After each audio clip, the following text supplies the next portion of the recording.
Bonjour et bienvenue à tous à la 14e diffusion de 5e dimension. Voici la suite de la 13e diffusion sur notre création par Enki. Dans l'Abzu, les nouveau-nés grandissaient. Les Anunnaki attendaient avec impatience qu'ils arrivent à maturité. Dans les mines, les Anunnaki se plaignaient à nouveau. La Terre fit plusieurs fois le tour du Soleil. Les terriens auraient déjà dû être à maturité. Les mâles inséminaient les femelles, mais il n'y avait pas de conception. Il n'y avait pas de naissance. Enki réfléchit longuement au problème en contemplant les créatures qu'il avait fabriquées. Aucune d'entre elles n'avait eu d'enfant. Ils examinèrent à nouveau les essences d'Adamu et de Tiamat, étudièrent leur ME, morceau par morceau, afin de découvrir ce qu'il n'allait pas. Ils comparèrent leurs essences de vie à celles des Anunnaki. Ils séparèrent les essences qui ressemblaient à deux serpents entrelacés. Elles étaient arrangées comme les 22 branches d'un arbre de vie. Il était possible de comparer les morceaux, de déterminer avec précision image et ressemblance. Elles comprenaient 22 éléments, mais la faculté de se reproduire leur faisait défaut. Ils découvrirent 2 éléments de l'essence des Anunnaki, l'un mâle, l'autre femelle, et virent que sans eux, la reproduction était impossible.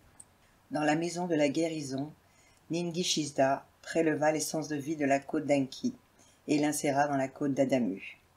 Il préleva l'essence de vie de la côte de Ninma et l'inséra dans la côte de Tiamat.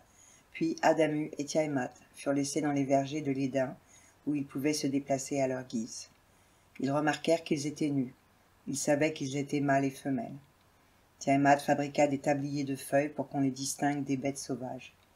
Enlil se promenait dans le verger pour échapper à la chaleur et profiter de l'ombre.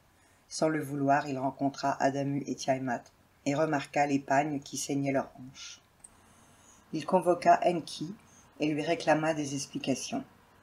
Enki raconta à Enlil le problème de la procréation. Il admit que les 7 mâles et les 7 femelles avaient échoué, et qu'il leur avait donné leur essence de vie. Grande était la colère d'Enlil. Je n'aimais pas cette idée. Je me suis opposé à l'idée d'usurper le rôle du Créateur. Tu m'as dit que l'être dont nous avions besoin existait déjà, qu'il nous suffisait d'apposer notre marque sur lui pour créer un travailleur primitif. Des guérisseuses ont mis leur vie en danger, tout cela en vain, car tu as échoué, et maintenant tu leur as donné jusqu'aux derniers éléments de notre essence de vie. Tu leur as accordé le droit de se reproduire et de participer au cycle de la vie au même titre que nous, s'écria Enlil avec colère. Nous leur avons accordé la possibilité de se reproduire, mais nous n'avons pas ajouté la branche de longue vie à leur essence. Quel autre choix avions-nous, mon frère? Renoncer et condamner Nibiru, ou essayer encore et encore, et faire travailler les terriens en leur accordant la possibilité de se reproduire? Dans ce cas, qu'ils soient là où nous avons besoin d'eux, répondit Enlil avec rage, qu'ils soient expulsés dans l'Abzu, loin de l'Éden. Adamu et Tiamat retournèrent donc dans l'Abzu. Enki les mit dans un enclos au milieu des arbres et les laissa faire plus ample connaissance. C'est avec joie qu'ils virent leur travail se concrétiser. Tiamat attendait un enfant. Ils assistèrent à l'accouchement. Un garçon et une fille, des jumeaux, vers le jour. Ninma et Enki observèrent les nouveau-nés avec émerveillement. Ils les regardèrent grandir et se développer. Il se passait autant en un jour qu'en un mois. Les mois passèrent, puis les années. Alors qu'Adamu et Tiamat avaient d'autres fils et filles, les premiers se reproduisaient déjà. En moins d'un char, les terriens avaient proliféré. Les travailleurs primitifs étaient capables de comprendre ce qu'on attendait d'eux. Ils avaient envie de côtoyer les Anunnaki, ils travaillaient dur pour gagner leur ration de nourriture. Ils ne se plaignaient ni de la chaleur, ni de la poussière, ni de la pénibilité du travail. Les Anunnaki de l'Abzu étaient soulagés de leur dur labeur. L'or, si vital pour Nibiru, continuait d'affluer, et l'atmosphère de la planète se rétablissait lentement. Pendant 7 chars, le sort des Anunnaki fut largement amélioré, leur mécontentement atténué. Mais à cause de la prolifération des terriens, la nourriture qui pousse commençait à faire défaut.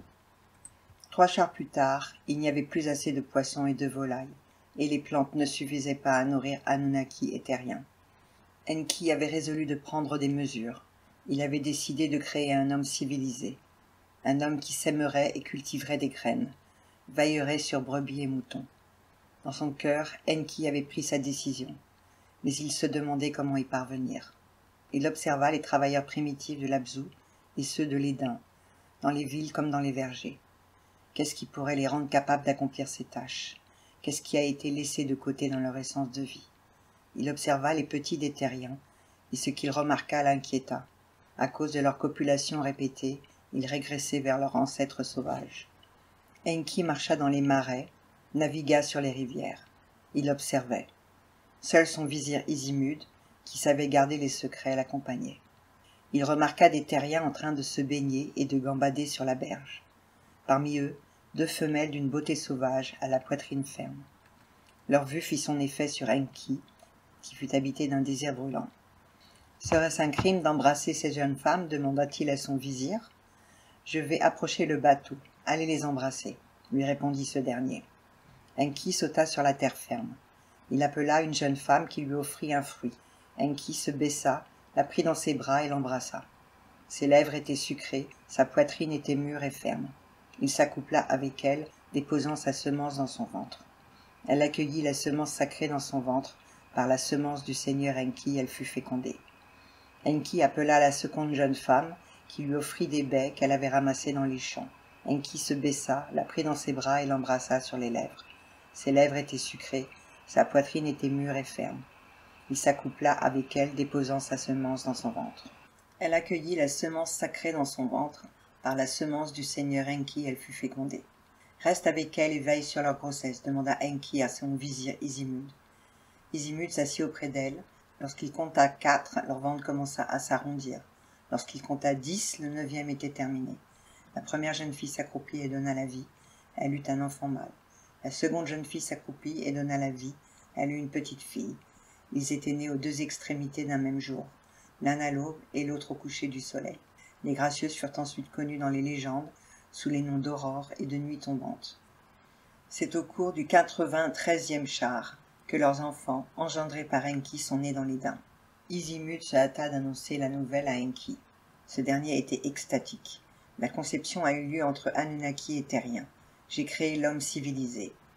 Enki ordonna à son vizir de garder le secret, puis lui demanda « Laisse les mères allaiter les nouveau-nés, puis apporte-les chez moi en annonçant à tous que tu les as trouvés dans des paniers au milieu des joncs. » Ils nommèrent le garçon Adapa, enfant trouvé.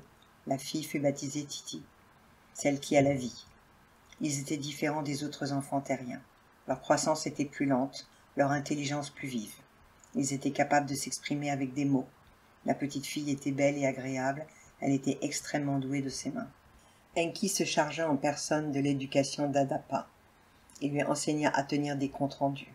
C'est avec fierté qu'Enki faisait part à Izimud de sa réussite. « J'ai créé un homme civilisé, disait-il. Une nouvelle sorte de terrien, à mon image, est née de ma semence. Ils feront pousser de la nourriture à partir des graines, feront porter des agneaux à leurs brebis. Ainsi, Anunnaki et terriens ne souffriront plus de faim. » Adapa s'accoupla avec Titi, déposant sa semence dans son ventre. Il eut fécondation, et Titi donna naissance à 2 frères jumeaux, qu'ils appelèrent Abel et Caïn. L'histoire des 2 frères est la même que dans la Genèse judéo-chrétienne. Caïn tue Abel. Caïn, parce qu'il est un descendant d'Enki, n'est pas condamné à mort, mais condamné à l'exil par les Anunnaki. Je vous ai mis la version intégrale de cette tablette racontée par Enki dans la description. À bientôt.